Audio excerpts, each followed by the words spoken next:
Naam, sasa basi karibuni katika hii tunasema ni last supper.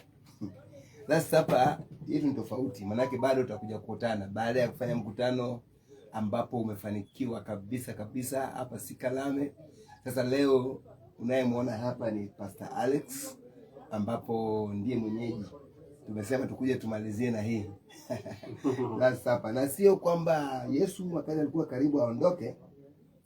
Hili tunapata kwenye kitabu cha Luka mlango 22 mstari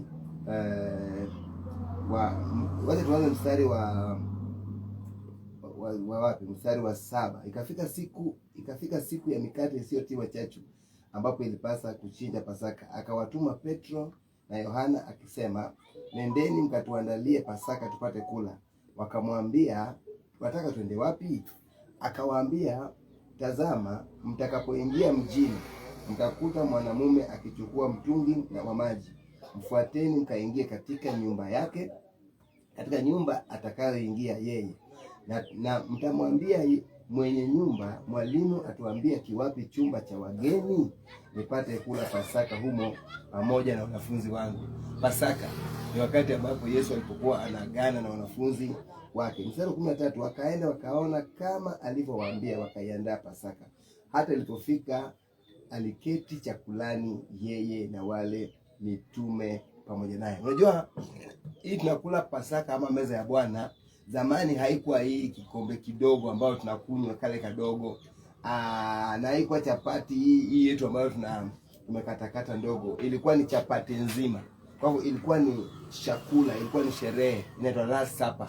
Walikuwa wanakula washibe, wakishiriki pamoja. Anasema kwamba akawaambia, nimetamani sana kuila Pasaka hii pamoja nanyi kabla ya kuteswa kwangu. Maana nawaambia kwamba sili tena hata itakapotimizwa katika ufalme wa Mungu. Akapokea kikombe, akashukuru, akasema, twaeni hiki. Kwa hivyo sisi pia baada ya kufanya nini?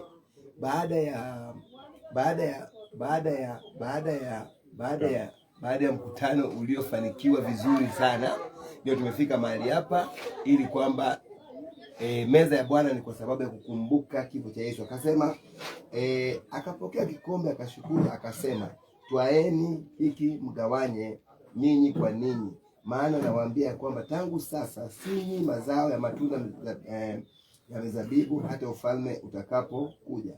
Akatoa mkate, akashukuru, akaumega, akawapa, akisema, huu ndio mwili wangu unaotolewa kwa ajili yenu. Sitakunywa uji lakini lengo la meza ya Bwana ni kukumbuka mauti ya Yesu Kristo. Anasema kila mnapokula mnakumbuka mateso yangu, mnapokunywa mnakumbuka nini? Damu yangu ya agano ama mauti. Ndivyo ilivyo sasa siku ya leo. Sisi tumeamua kwamba tukunywe uji pamoja. Tunakunywa uji pamoja na nafurahi sana kuwa na huyu baba. Mimi maisha yangu si kwamba si kupenda kwangu, lakini maisha yangu ina story. Maisha yangu ni kama kitabu. Leo nimewaleta katika mtaa, katika mji ambapo nilizaliwa. Ushuhuda wangu wa utotoni huyu mzee anaweza kutoa. Anajua babangu vile alivyokuwa, anajua mji wetu kabisa. Mwingine bado anakuja ni Pastor Bernard, atafika hapa sasa hivi. Nikatoka Mombasa, nikatoka hapa bara, nikaenda Mombasa mwaka wa 1993. 94 nikampata huyu Reverend Richard. Huyu anajua hadithi yangu ya ujana nikiwa teenagers. Huyu tulikuwa tunachukua redio yake na pia amechukua ya ndugu yake, naenda na haribu hiyo redio.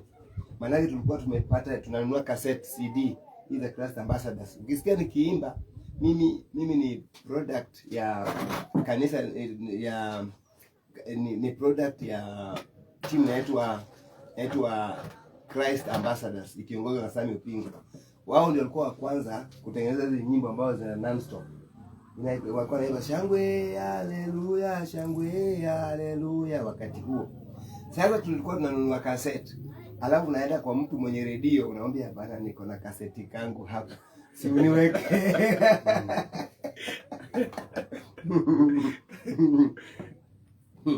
Sasa huyo akanipatia redio. Na hizo redio zamani ilikuwa betri ikiisha ikianza kuzunguka polepole ile nanga yake inaumwa, inajikunja. Sasa ikijikunja tunaitoa hapo, tunakata, tunashikanisha na sellotape, alafu sasa tena iendelee kuimba. Ukitaka si kama sasa unaenda next, ilikuwa ni uzungushe ufike kwa ile wimbo ambao unataka, ama wimbo unaotaka iko kule katikati, utangoja hizi zote ziimbe mpaka ufikie. Kwa hivyo itabidi usikize hizi ambazo ulikuwa hujui, upendi, mpaka ifike ile ambapo ulikuwa unataka. Unaona? So huyu ndio tulikuwa tuko naye wakati huo tukitembea na makassettes, na tunaomba siku moja akapewa redio, na nikachukua hiyo redio tukaenda kuharibu hiyo redio. Sasa tumekuwa na yeye Mombasa, na sasa mambo yametuleta pamoja tena. Unajua, kwa Watamu ukienda, hadithi yangu unaelewa. Mombasa, Malindi ukienda utasikia story. Mombasa nilishiriki kanisa linaloitwa IFC, International Fellowship for Christ, kwa miaka 2 chini ya uongozi wa Reverend Granton Makumbi. Alafu Malindi nikashiriki IFC vile vile, lakini ilikuwa inaitwa All Nations Revival Center ya Bishop marehemu Manzi. Granton pia ni marehemu, Manzi pia ni marehemu. Miaka 5 nilikuwa kule Malindi, lakini nikaingia Watamu there 2001. For 25 years sasa nimekuwa Watamu. Na ndio sasa Bwana amezungumza na mimi nirudi roots. Mimi nataka nimkaribishe Pastor Alex aweze kuongea, kwa sababu yeye ndiye sasa nikija, tumekubaliana kwamba next time tukija sitaongoza program hii. Nilikuwa nafanya introduction ya kwamba wewe ndio unaenda kubaki na kanisa hili. Sasa next time tukikuja, mimi nitavaa ile vazi langu la uaskofu, wewe utatafuta mkalimani, wewe utatafuta kiongozi wa ibada, alafu sisi tunatoka hapa tunakuja pale madhabahuni tunafanya kuongoza. Utaweza kuambia nini wanaotufuatilia kwa sasa? Maana nimeona tayari wageni wameweza kuingia pale, wanatufuatilia pale. Tupate pia kwa TikTok Samuel, YouTube Samuel Owino, TikTok Rev Samuel Owino 2, lakini Facebook hapa tuko na Rev Samuel Wangwa. Karibu Pastor Wanamwasi. Okay. Anza na majina. Nimeshukuru sana. Mimi kwa majina naitwa Pastor Alex Wanamwasi.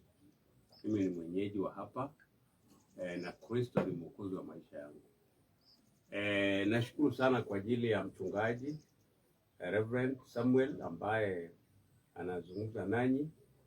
Ni ndugu ambaye nimemjua tangu utotoni mwake, hata alipokuwa mdogo.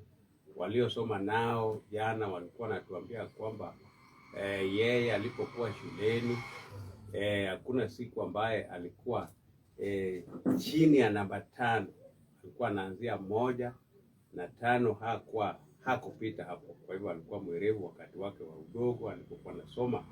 Na hata katika huduma pia nimeshukuru sana, kwa sababu naona Mungu amemuinua na mapenzi ya Mungu hii juu yake.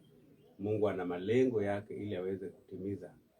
Mimi nashukuru sana kwa wale wanaotusikiliza kwa wakati huu. Vile mchungaji amesema, hivyo ndio vile mambo yalivyo.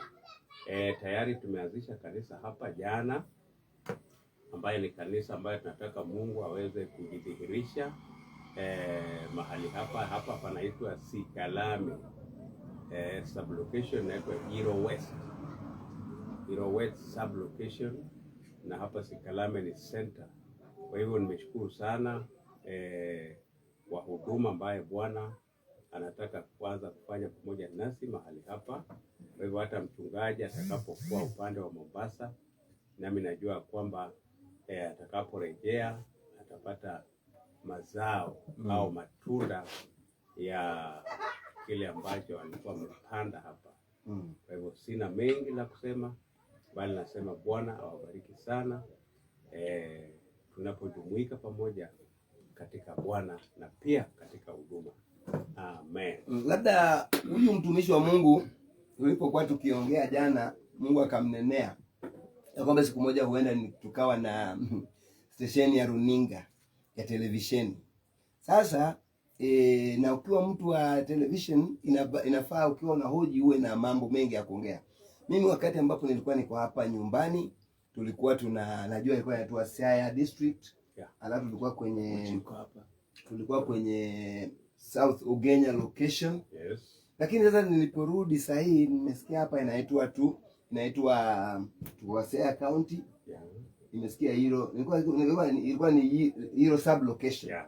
South Ugenya location. Yes. South Ugenya location. South Ugenya location. Mimi sasa nimechanganyikiwa. Hata hivyo wacha tusiende kwa hiyo maana sasa hii tuko Siaya County. Alafu niambie tuko kutoka Siaya County Ugunja sub county. Tuko kwa alafu ward ni Sidindi kwa sasa. Alafu hapa ni Sikalame. Hapa ni Sikalame area.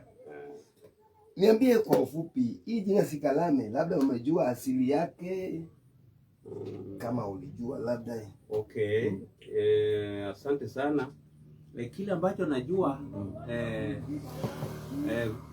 kijiji hiki hasa ilikuwa naitwa Ulumbu. Ulumbu Ilipewa jina hilo kulingana na wale walioishi hapa ama wale walio hapa hata wakati huu, kwa sababu kulikuwa na watu ambaye inasemekana walikuwa Wanandi Walumbwa na walikuwa hapa na wengine wao wakabakia hao watu wa Ulumbu. Kwa hivyo hapa ilikuwa mahali pao. Umesema ilikuwa ni Wanandi. Yeah. Sasa hao Wanandi wanaitwa Walumbwa. Walikuwa Walumbwa. Sasa ndio wamebaki hapa. Kwa hivyo hapa tukisema ni Ujaluoni ni mixed, maana Waluya pia wako. Sasa Walumbwa wakazalia wakishikana Wajaluo, so wamezaa kitu kingine. Sasa kijiji jina la kijiji. Wale Walumbwa hawakubaki. Walibakia. Kosa hata wakati huu bado wanaitwa watu wa Ulumbu. Ndio Ulumbu. Hao ndio hao bwana. Ndio Walumbwa. Wale Watarko watu. Hata hiyo jina unasikiaje? Unasikia Tarbo. Kama hivyo mnaenda zama siku ya leo tumefika mahali panaitwa Ulumbu, na mimi ni Rev Samuel Owino. Tumemaliza mkutano wa Injili, na baada ya kumaliza mkutano huu nimesema kwa na mahojiano. Siku ya leo nimesikia mara ya kwanza kwamba hapa palikuwa panaitwa Ulumbu, na asili ni kwamba kulikuwa na Wanandi kutoka Lumbwa. Kwa hivyo inaitwa Ulumbu kwa sababu ya Walumbwa. Endelea na story baba. Okay. Yes. Kwa hivyo jina hili la Sikalame hasa sijui vile ilivyokuja, maana Sikalame huwa ni shule. Sikalame hasa ilianza kwa shule, alafu baada ya shule sasa ikaingia kwa hospitali. Sasa hiyo ikaitwa Sikalame, lakini sijaelewa jina hilo hasa ilitoka wapi na ina maana gani. Na hiyo Sikalame iko chini ya Ulumbu. Kwa hivyo tuko kwa Ulumbwa. Yeah. Mtazamaji wangu, najua kwamba umesikiza vile ambao mzee ametuelekeza kuhusu hapa. Tunapaita Sikalame, lakini kabisa ametuambia kulikuwa na mchanganyiko wa Wanandi na Wajaluo. Sasa ndio walikuwa wenyeji Wanandi walikuwa wenyeji.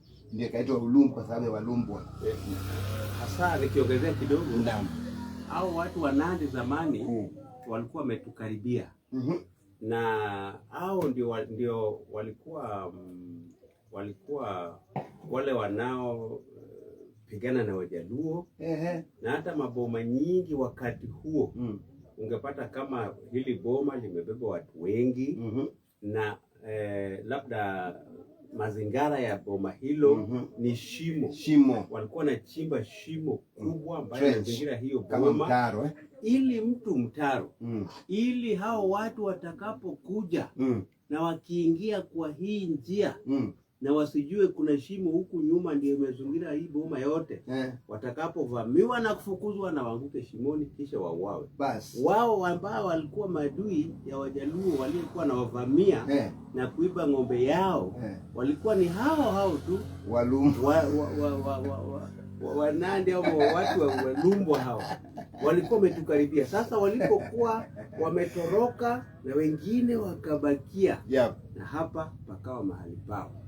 Mpaka wakati huu bado wako hapa. Bado wako hapa, na siko ubaya wanasifiwa kwa wizi. Okay, hiyo ni story ya siku nyingine.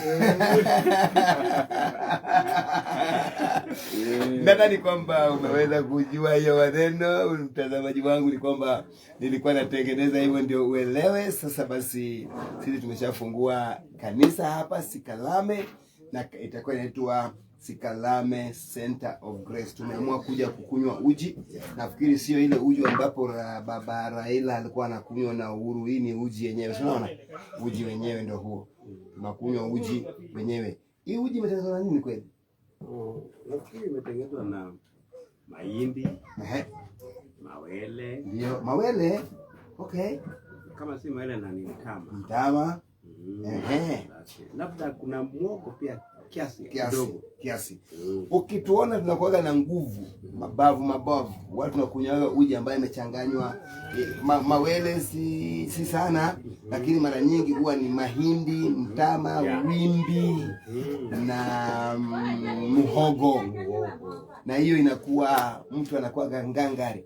Usione kule ulikuwa na nguvu nafanya kazi ngumu kadhani vipi ni nini power, uji power. Sio power, tunataka power. Hiyo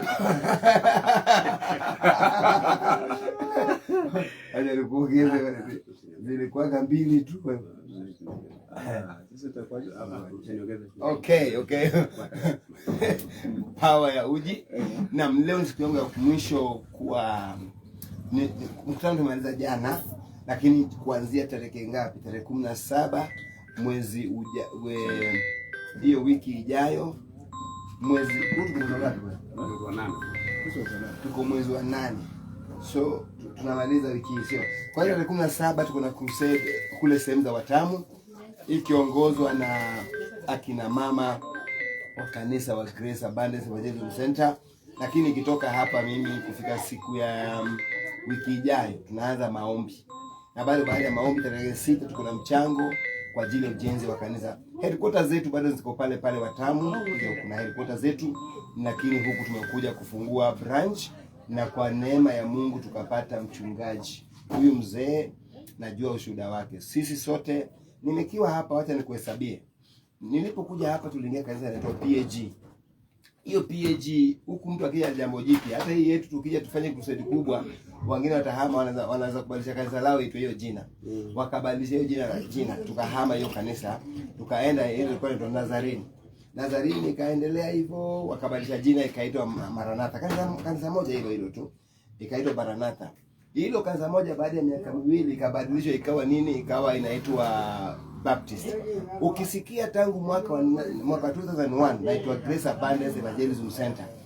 Huku ndio nilelewa na nikasinywa na tabia ya wachungaji kubadilisha majina ya kanisa kwa sababu labda wameona mzungu mdhamini kitu kama vile.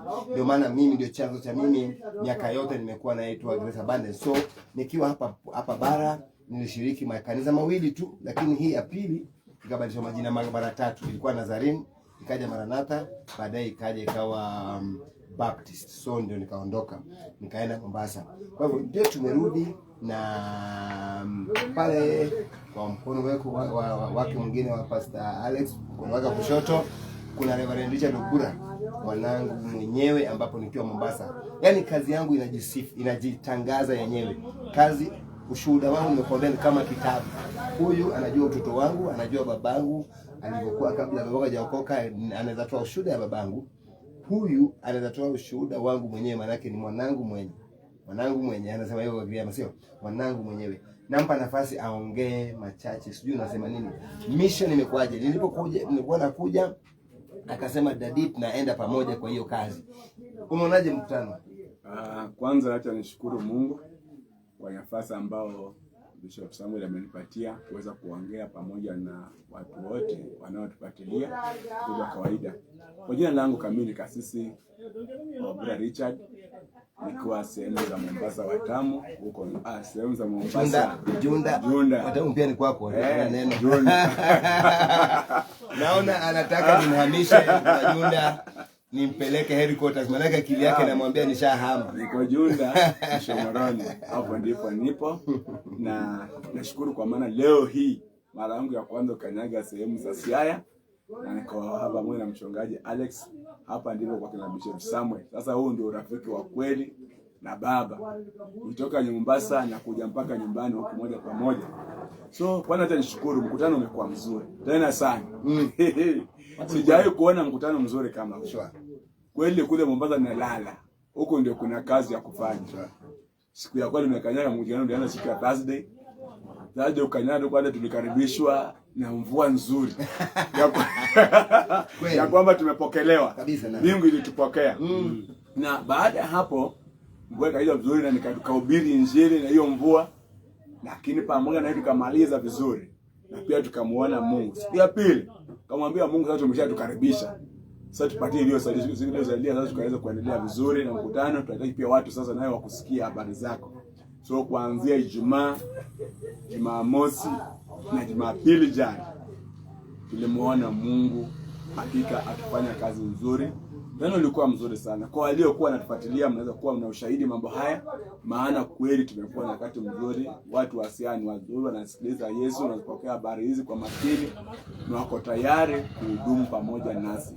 Hapa tumeanza kanisa jana, tulikuwa na ibada nzuri, washirika wengi tu walikuwa hapa na tukawa na utembezi, ibada mbili. Mara ya kwanza ilianza kufunguliwa na ibada, tukawa na ibada service mbili. Ndio. Tunafanya ibada service ya kwanza, service ya pili.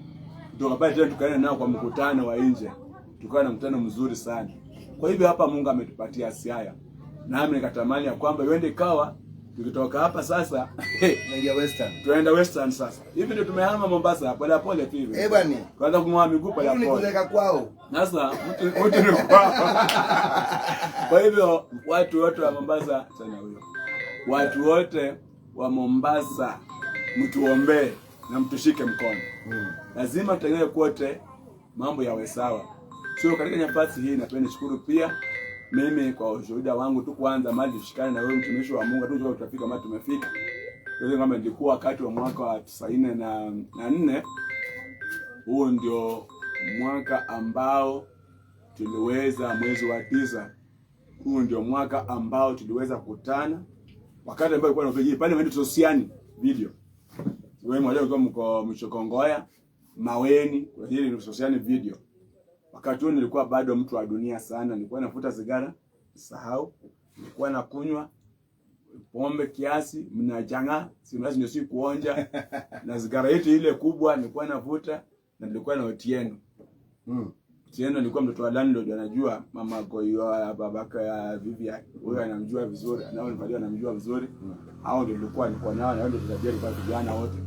So hapo nilikuwa, baada ya hapo niliingia kaza. Mumbi alikuwa Pastor Mtio. Alikuwa zaidi kwa alikuwa mwinjilisti. Richard Mtio. Kwa hivyo baada ya kuoka pale kuita mtu huyo pastor ndiye aliweza kunikabidhiwa, akasema kijana mwenzako akipotea na wewe upotee. Yeye jambo aliambiwa, wewe akipotea na wewe upotee. Na siwezi kubali kupotea. Shati makali sana. Nasikia aliambiwa na pastor, wewe akipotea na wewe upotee. Sasa kusema kweli alikuwa kwangu, alinitafuta kweli.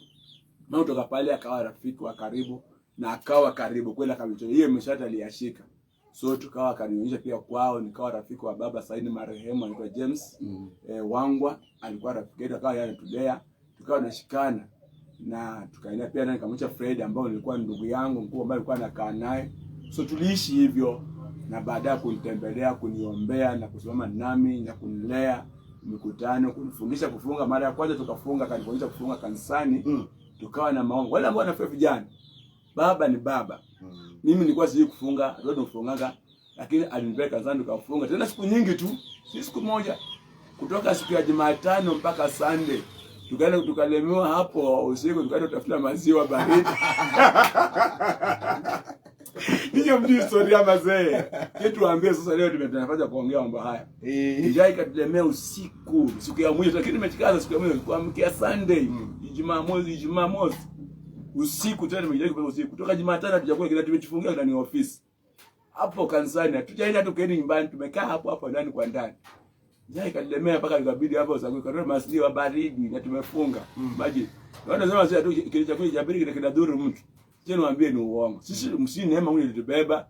Hatukuona kia maji moto baridi na mkate nusu. Tukakula, tukafungua, lakini Mungu akatusikia. Tangu siku hiyo tukaanza kukua sasa. Tulipoendelea kidogo, yeye akaitwa akaenda ngoja kidogo. Tulikuwa tunafunga. Kuna jambo muhimu mmoja wapo tulikuwa tunafungia. Hapa nataka ueleze kwa hivi msikilizaji na mtazamaji watambue ya kwamba kwa nini mmoja wapo. Tunajua tulifungia nyingi. Na kulikuwa na mmoja wapo muhimu sana. Tulikuwa tunafungia jambo gani? Sasa hiyo hapo ndio nilipata nikae vizuri hapo. Ndio. Kanisani Sosiani tulikuwa na dada wengi, walikuwa hawajaolewa, walikuwa wametuzidi kwa umri kwa mbali sana. Ndio. Tukakubaliana baada ya kuenda kufundishwa, huyu pastor ambao babangu huyu Samuel akaniambia sisi pia tuko hivi, ende kwa tukaanza kuomba Mungu atupatie mchumba, akatuambia kwamba Mungu ndio peana mchumba. Tukaelekezwa kwa Hawa, tukakataa kumkosoa Mungu. Mungu si mapenzi yako, Bwana akatupiga. Tukakubaliana mimi na yeye, lengo letu kubwa kwanza, baada ya mwingine kuinulia kufanya huduma, tuombee Mungu awafungulie wapate waume waondoke, watuondokee.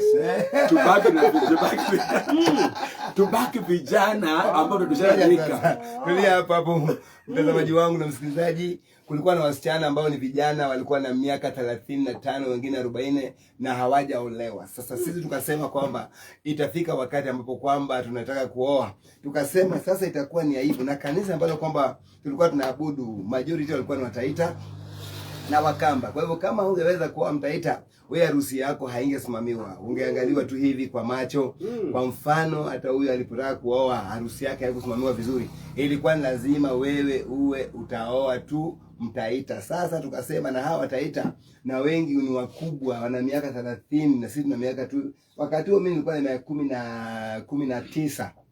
Wakati huo nilikuwa na miaka 19 wakati huo. Sasa mimi nikasema nikifika miaka 25 hivi nitaoa. Na sasa huyu hawa sasa ni karibu na mama zetu.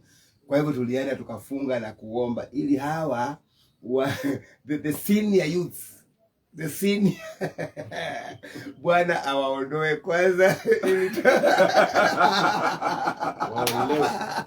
Maana kusema kweli wale ambao tulikuwa tunawaona walikuwa ni wadogo rika zetu, na mchungaji akisema na hawa mnawaachiaga kina nani? Endelea.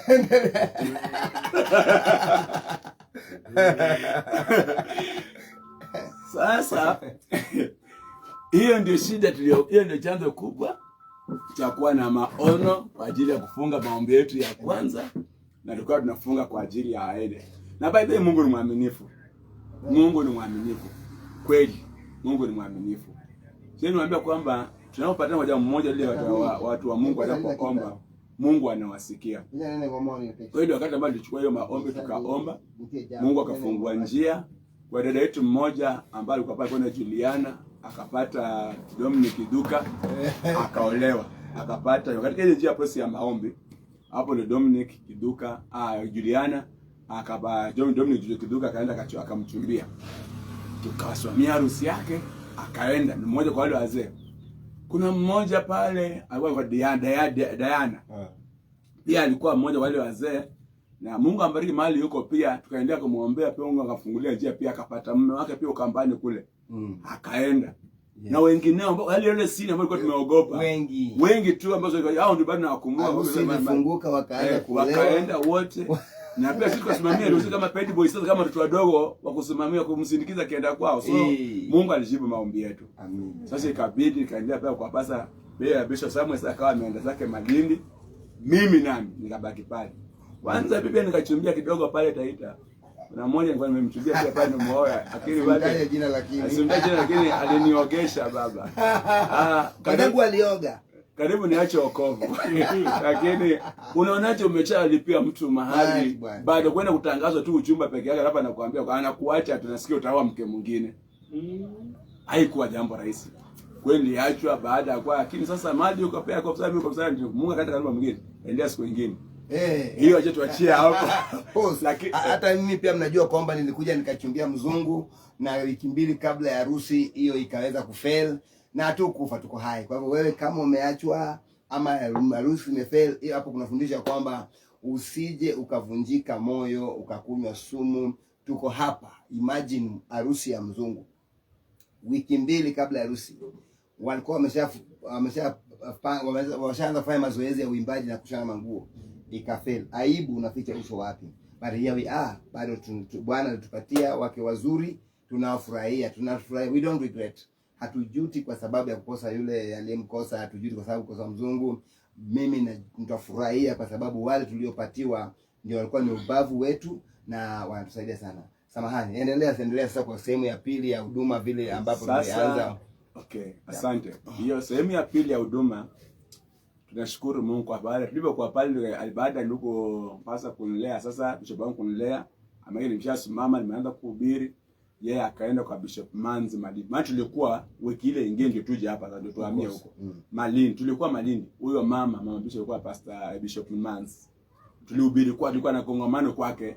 Kutoka nimekaja hapa Siaya. Kwa hivyo tulipita tu sasa huko huyo bishop alimchukua akaenda kukaa naye pale naye. Nami nikabaka niacha mawe kile nilikuwa nimesimama. Hasi kwa mchanga. Nilikuwa nimeshasimama, nimeanza kufundisha tukae milioni ya vijana kanisani ndio naanza kupewa na kuanza nimeanza kujulikana ndio kwa kwa simama sasa. Alipoondoka tukawa na Pastor Msili Maximum. Pastor Msili naona mama Abishagi, asante sana kutufuatilia. Maana yake ni bishop wao, Maximum Celebration Center.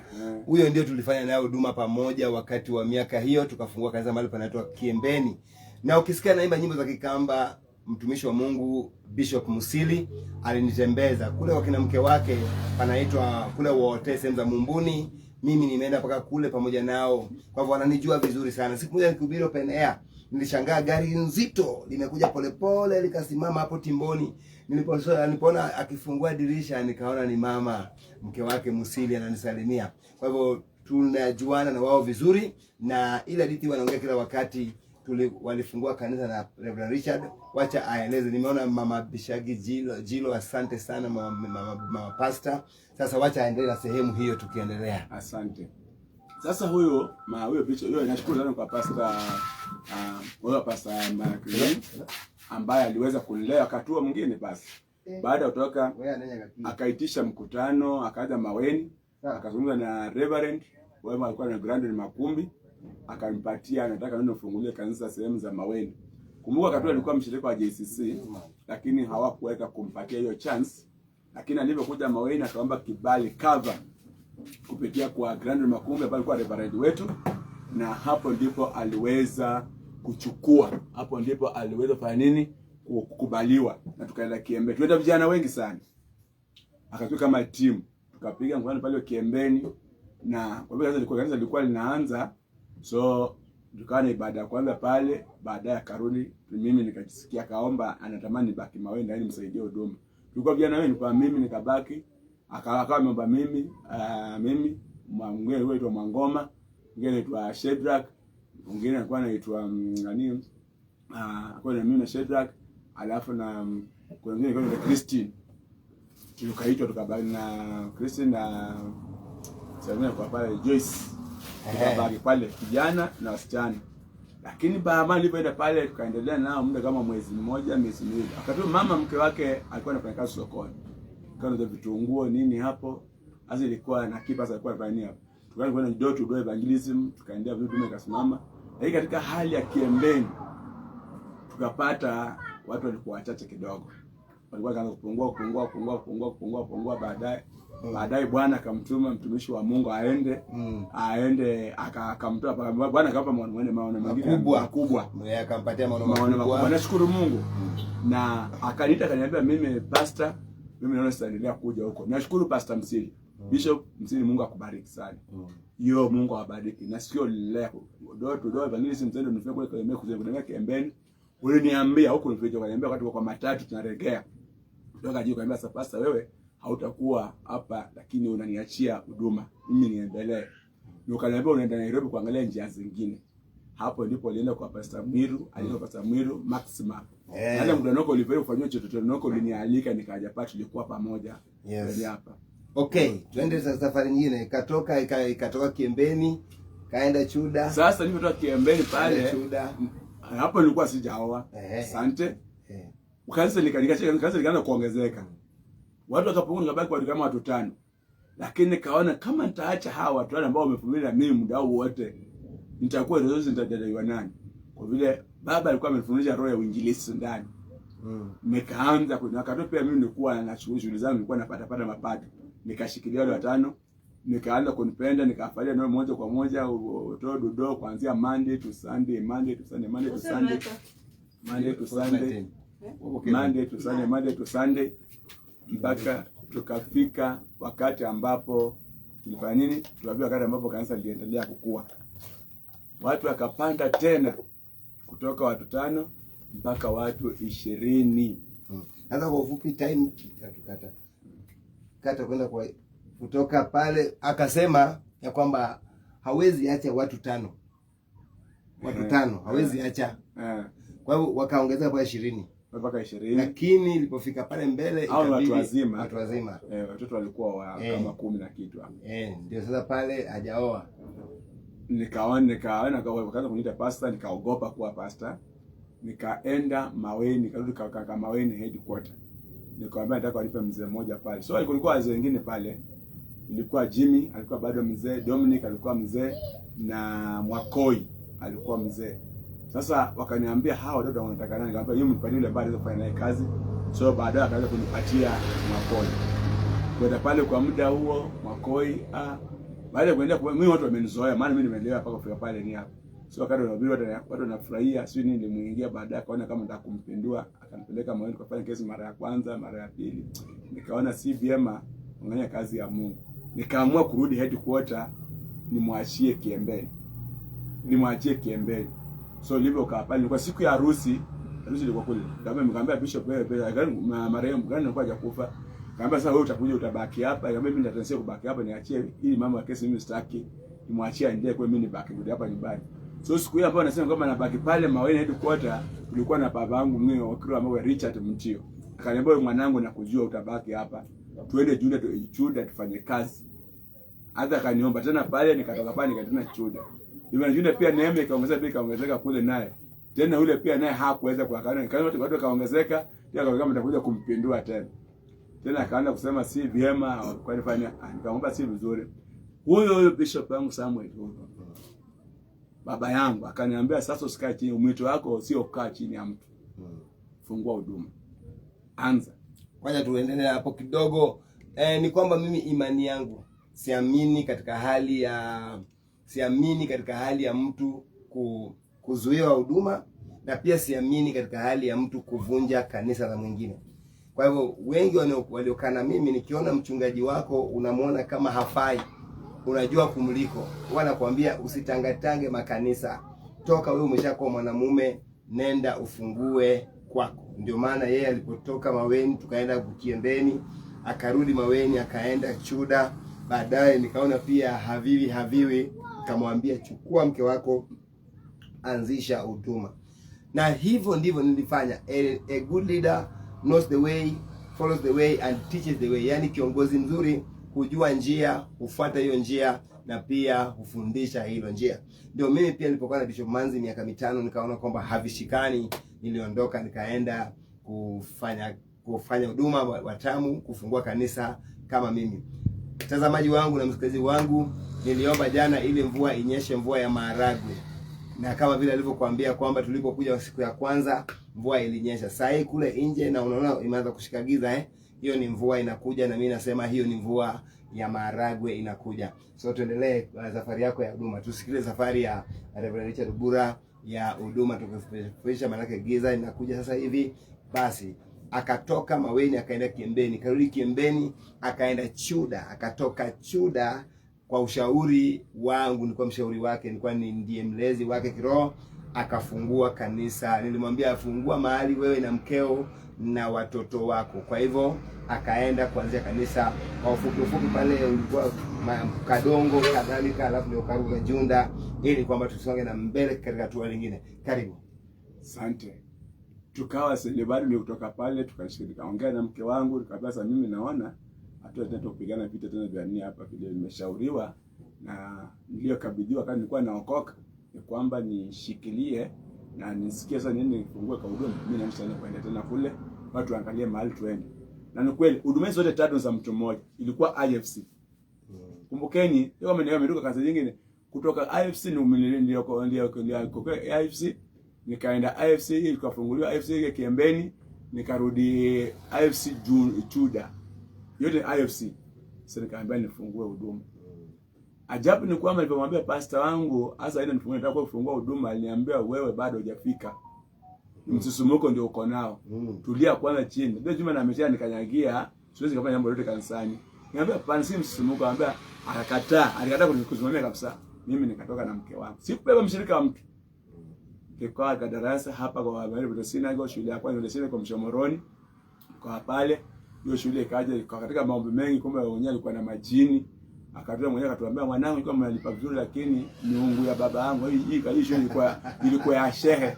Sasa hapa mtaweza kuendelea, naomba tu mtafute mahali pengine muende, ndio alipia. Mkisha pale bwana pesa ndio alipia hiyo pesa. Kweli huyo mama alikuwa mzuri, alituambia ukweli kabisa, miungu bali ilikuwa ya shehe na ilikuwa na vitu vyao alichenga na hiyo kanisa. Sasa vinakuwa mzaa na wasumbua kule. Alikuwa anasumbua kule, hawalali, vitu vinasumbua, maana vimenyua amani.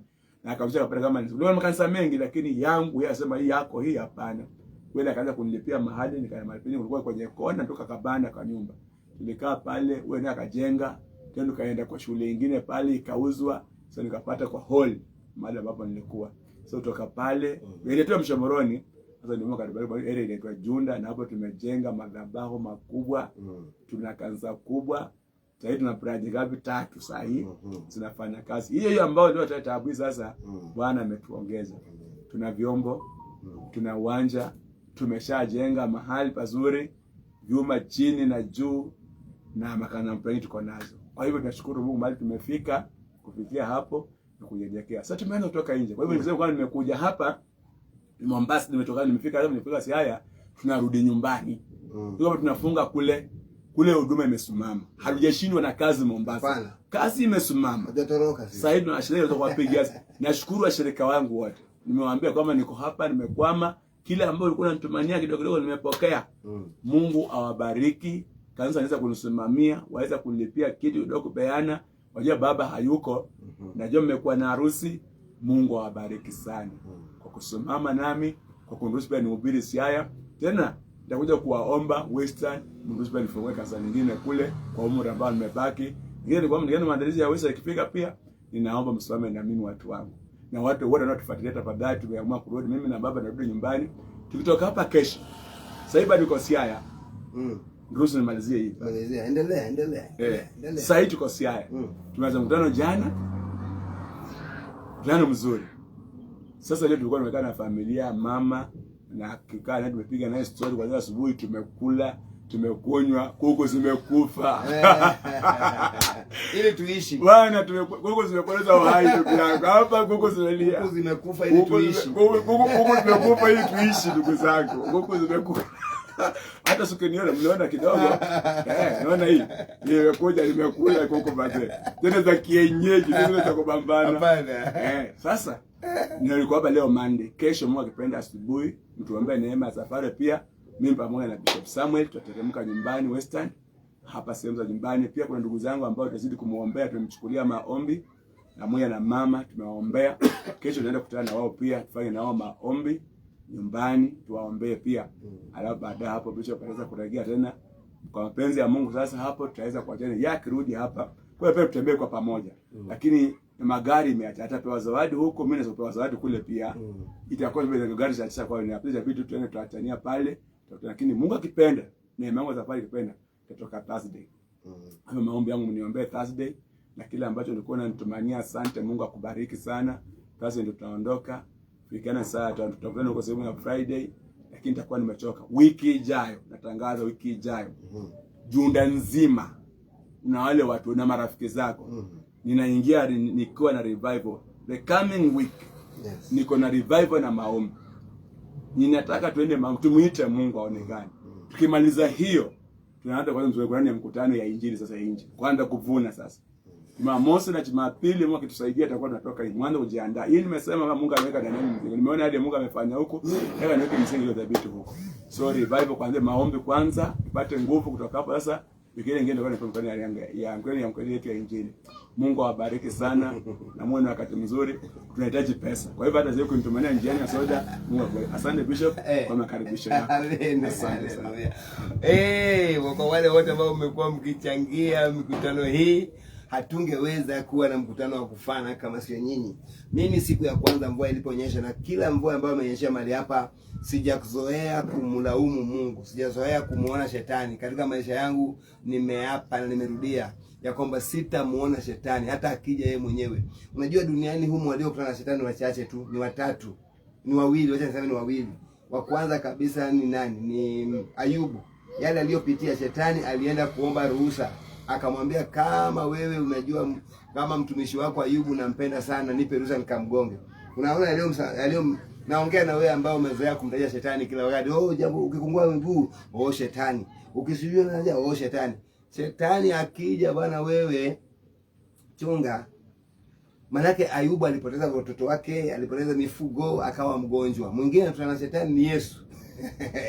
Yale aliyopitia unayajua wewe. Lakini hao wote walimshinda shetani. Kwa hivyo haya madogo mnayopitia, mimi sionagi shetani, huona Mungu tu.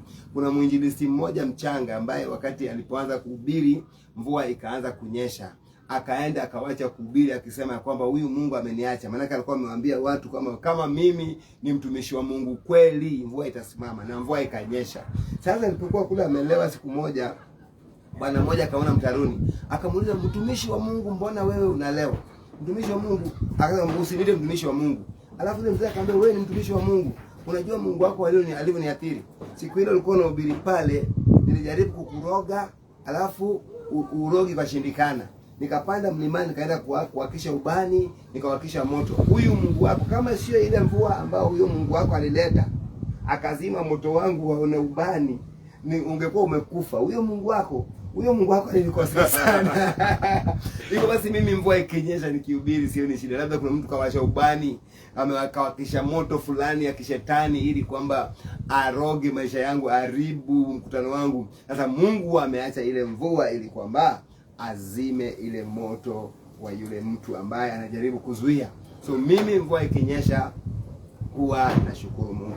Nataka nishukuru mke wangu na mke wa Pastor Richard kwa sababu amesimamia kazi vizuri sana. Mama, salute you. Najua uko watamu na kanisa limekuwa na nguvu zaidi ya vile nikiwemo. Kama alivyowaambia, tulihubiri Malindi conference, tukaja tu tukapita nje nikaenda kongamano la Sanctuary of Grace kule kwa Bishop Taura Likoni, lakini singewaletea live maana kamera zilikuwa nyingi za wenyeji, so singeweza kuwaletea ile kongamano live. Na pia kuna TV yao, wao kuna television yao, so nikaenda kuhudhuria. Si kwamba ni lazima nihubiri, nilikuwa nienda nikaweze kufundishwa pia mimi na kupata apostolic anointing kutoka pale, nikakuja hapa sasa. Nashukuru kwa sababu ya shirika na pia wewe ambao umekuwa ukinifuatilia. Nashukuru sana kwa comments zenu zinatutia moyo sana. Steve ameniambia congratulations for that heart, encouraged. Anasema ameguzwa sana vile ambavyo najitolea kwa ajili ya kazi hii. Bwana ametuita kwa hii. Bwana hajatuita kwa ajili ya comfort zone. Ninajua wachungaji ambao akishajenga kanisa, amenunua gari, amejenga nyumba yake, ana relax, anasema sasa tukule. Mimi sio hiyo. Bwana ameniita nifanye kazi yake. Na kazi yake sio town peke yake. Kazi yake ni mpaka mashambani. Tumelala chini. Magunia ni haya. Tulikuwa tunalalia. Tumekuwa tunalalia magunia, unaona? Na Pastor Alex hapa lala hapa. Na atuogopi kitu, manake hii ni mavumbi na mavumbi utarudi. Unaogopa kulala chini na wakati ambao uwezi zikwa na kitanda. Wacha nikwambie kitu. My friend, uwezi umewahi kusikia mtu anazikwa na kitanda? Uwezi zikwa na kitanda. Hiyo mwili wako itakaa mavumbini tu. Manake ni mavumbi. Sina mengi ya kusema, ilikuwa tumewakaribisha tu katika kikombe cha uji, tulikuwa tunakunywa uji, na sasa hivi kwamba tumemaliza. Na sijui kama kuna mtu last words, unaweza kuwa jambo la mwisho la kuongea, unasikia duku moyoni, jambo la kuchoma kwamba useme kabla tumalize labda. Yaanza kuwa jambo huja. Sasa sina jambo la mwisho, ila tu ni kushukuru kwa wasikilizaji wetu, na nami naomba Bwana baraka aweze kubariki sana. Siku moja kwa mapenzi ya Mungu tutaona. Amina. Huyu sasa mwezi wa 4 kuanzia tarehe ngapi? Tarehe 13 mpaka tarehe 19 ya 2027 April tutakuwa pale ndani ya Watamu. Atakuja, nitamuintroduce rasmi. Nitakuja kumintroduce rasmi, by all means mtamuona hapo live. Kwa hivyo karibu kwa huduma yetu, tunafanya huduma kwa pamoja.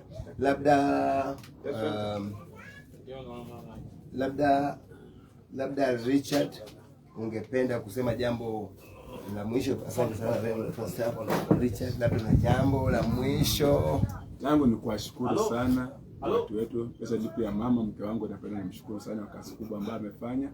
Amekuwa baraka. Kuacha mke kwa nyumba miezi kama wiki 2 wiki 3, wiki 2 zote ukiwa nje na bado mazidi tu kwa nia na kuombea kwa Mungu yako, Mungu akubariki na zidi kumisha. Na naomba kanisa, nashukuru kwa ajili ya kanisa kusimama nami na kuweza kuzuia nje. Mungu wa mbinguni kwa na watu wanaotufuatilia wote, Mungu awabariki sana. Mmekuwa baraka kwa maisha yetu. Mmefanya tumeheshimika. Mungu akawabariki na Mungu akatubariki. Amen. Watu wengine tumebarikiwa rasmi hata kiasili. Wacha nikushangaze. Wakati fulani nikiwa nimeenda kuoga mtoni nilifaulu. Jambo la kwanza niliwahi kuona yule kobe. Kuna yule kobe wa mwitu na huku kwetu hawako. Kwa hivyo wewe ukimwona yule kobe unaambiwa wewe ni mtu ambaye umebarikiwa sana. Sasa mimi niliwahi kumokota yule kobe mdogo yule. Na pia wakati mmoja nikiwa naenda kutoka mtoni nikaona siafu wamevuka barabara. Lakini pale barabarani kulikuwa na yule mkubwa wao, yule queen wa siafu. Huyo nilimokota nikapeleka nyumbani. Nikamwonyesha nyanyangu, akasema, "Na hii ni nini?" "Wayaye." Wayaye alikuwa ni Mluya.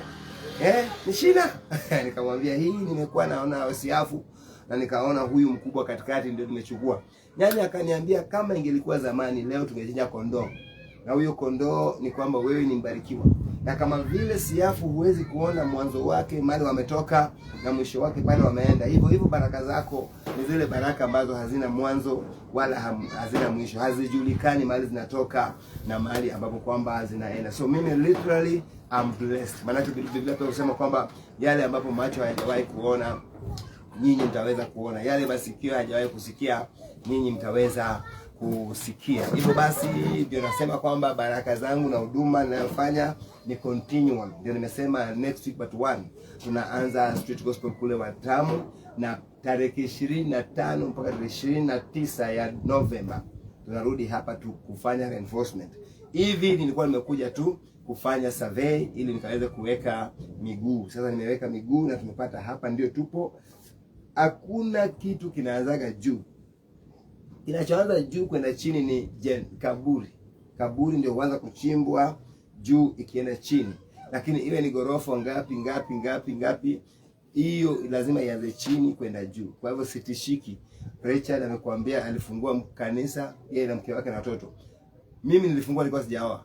Ilikuwa ni mimi tu. Kijana mmoja ndiye alinifuata nikimwambia rudi kule, anasema mimi sikuachi na kufuata. So baadaye na yeye pia akaja akaondoka. Lakini nikaja kuoa, nikawa na mke wangu, na mke wangu amekuwa msaada katika huduma. Bado mtaniwia radhi, manake wengi wanasema Pastor Wino yeye hawezi kusimama bila kutaja mke wake. Of course siwezi, because she's part of me. Na mimi ni sijuagi kufuata wa mama. And by the way, kama wewe ni pastor, wewe utafanyaje follow up wanawake? Si mke wako ndio utaweza kumtuma akaenda. Rarely, maana ikibidi, kama wakati nilikuwa niko peke yangu nilikuwa naenda.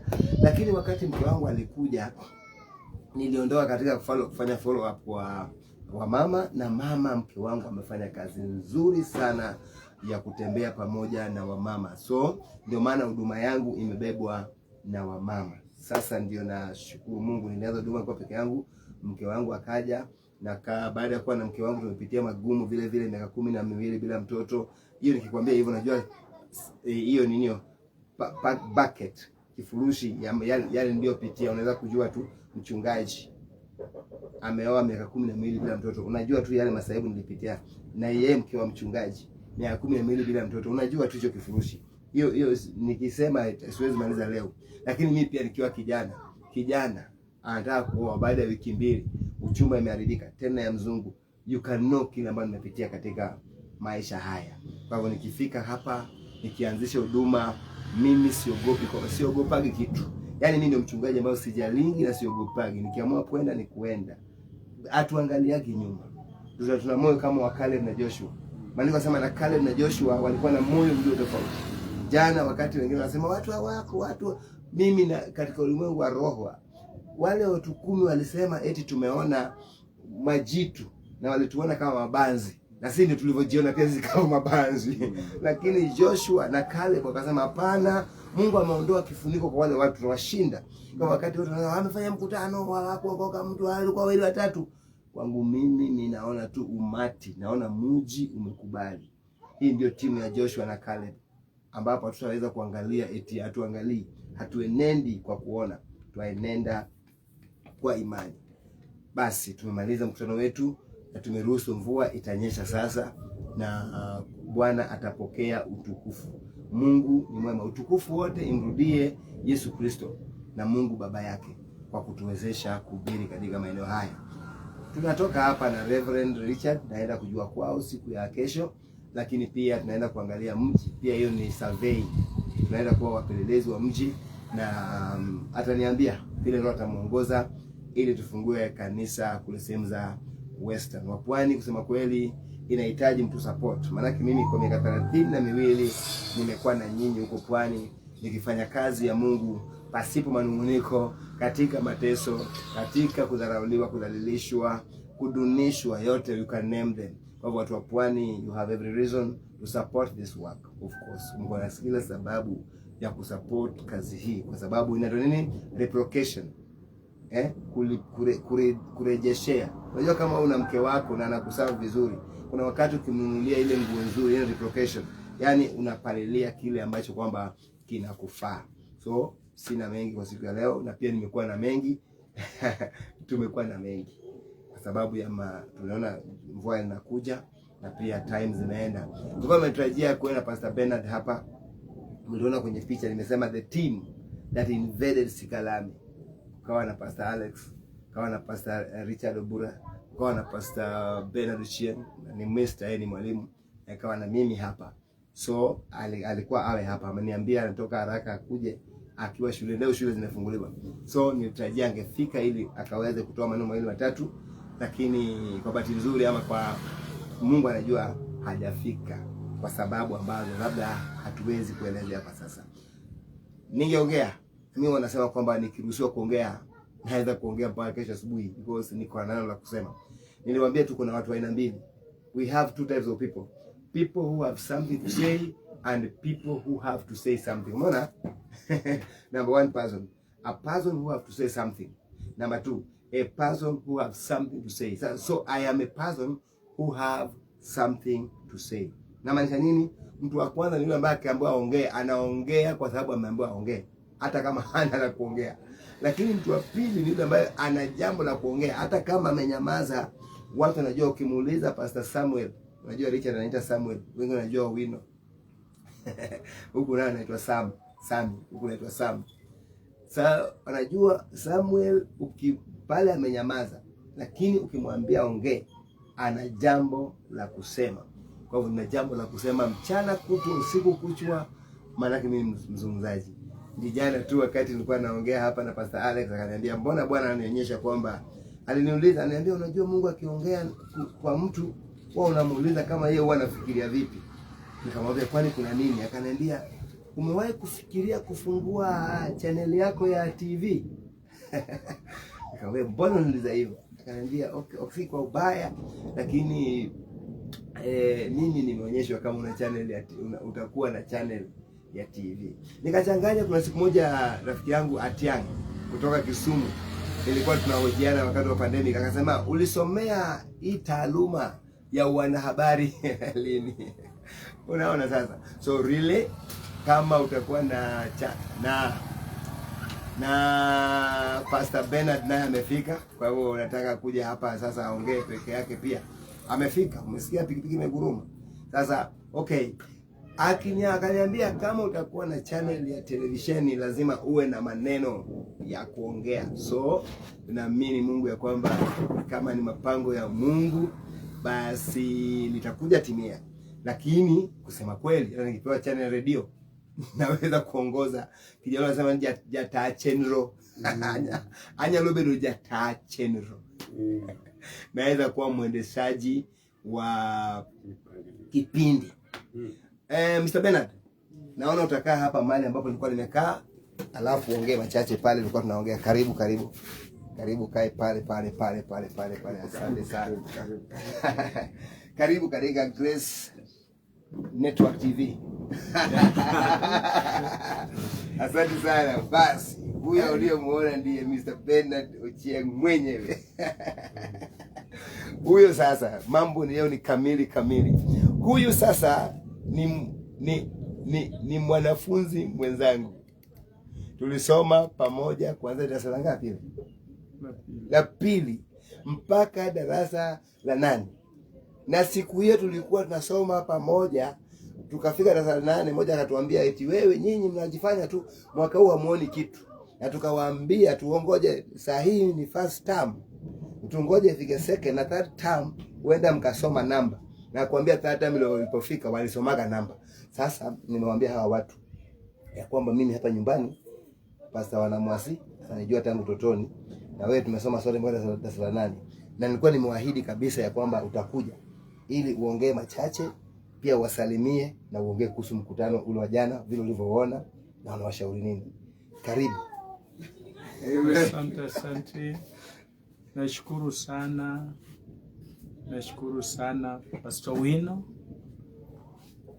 Tulikuwa hapa na kazi ya uinjilisti na iliendelea vizuri. Tulipata kama mji umetulia na wengi walikuwa wasikivu sana. Na hata baadaye wengi walikuwa wanaomba ya kwamba wapewe nafasi nyingine wakati mwingine. Okay. Asante sana. Okay. Sasa huyo Mr. Bernard, huyo babake alikuwa mwalimu wangu kuanzia darasa la 1 mpaka darasa la 3. Sasa basi mimi nashukuru Mungu, naona amefika na anaenda nyumbani. Okay, acha. Asante. Naomba tumalizie tu hapo. Jambo lolote ambalo liko moyoni labda kwa kanisa la Watamu lolote? Hamna, ila tu muzidi kutuombea na kusimama na Injili. Amen. Mwaka huo unaokuja mimi naamini kwa Mr. Bernard lazima aje. Hawa ndio pioneers wa hiyo kongamano festival ambayo ninaona ikifanyika hapo Watamu. He used to come pamoja na wakati nimemwahidi ya kwamba akija atalala mahali pazuri. Wakati wakija tulikuwa tunamwaga mattress, analala pale na mke wake chini, na mahali pia nilikuwa sina kitanda. Pia mimi namwaga pale tutalala. Miaka hiyo ambayo nilianza huduma ni wachache sana waliokuja kutu boost, akiwamo Pastor Richard unayemwona hapo, Pastor Fred na Pastor huyu Bernard ndio walikubali kufanya kazi pamoja nami.